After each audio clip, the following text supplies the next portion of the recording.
Hi guys, welcome to M Tech. दोस्तों आज हम करने वाले हैं ये जो दो फ़ोन है उनके बीच में एक स्पीड टेस्ट कंपैरिजन करने वाले हैं। तो चलिए स्टार्ट करते हैं वीडियो को।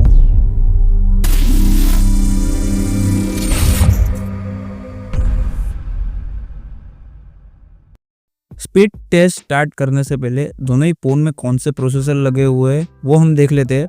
Vivo V40e में 7300 डायमेंसिटी 4 नैनोमीटर बेस प्रोसेसर आता है और Redmi Note 13 Pro में स्नैपड्रैगन 7s Gen 2 के साथ देखने को मिलता है, जो कि वो प्रोसेसर भी 4 नैनोमीटर बेस है।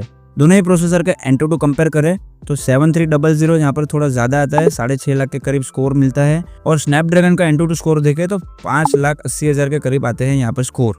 दोनों ही प्रोसेसर के गीगाहर्ट्ज़ देखें तो 7300 में 2.5 गीगाहर्ट्ज़ के साथ आता है और स्नैपड्रैगन 2.4 गीगाहर्ट्ज़ के साथ, तो यहाँ पर ज़्यादा कोई डिफरेंस नहीं है। चलो ये सब तो ठीक है, अब हम स्टार्ट करते हैं हमारा स्पीड टेस्ट।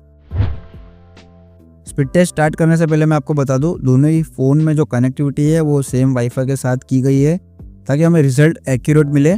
और हम दोनों ही फ़ोन में ये जो सामने 21 ऐप्स है उनको हम 1 बाय 1 ओपन करेंगे और दोनों ही फ़ोन में देखेंगे कि कौन से फ़ोन में ज़्यादा फास्ट ओपन होती है ऐप्स। तो चलिए स्टार्ट करते हैं 1 बाय 1।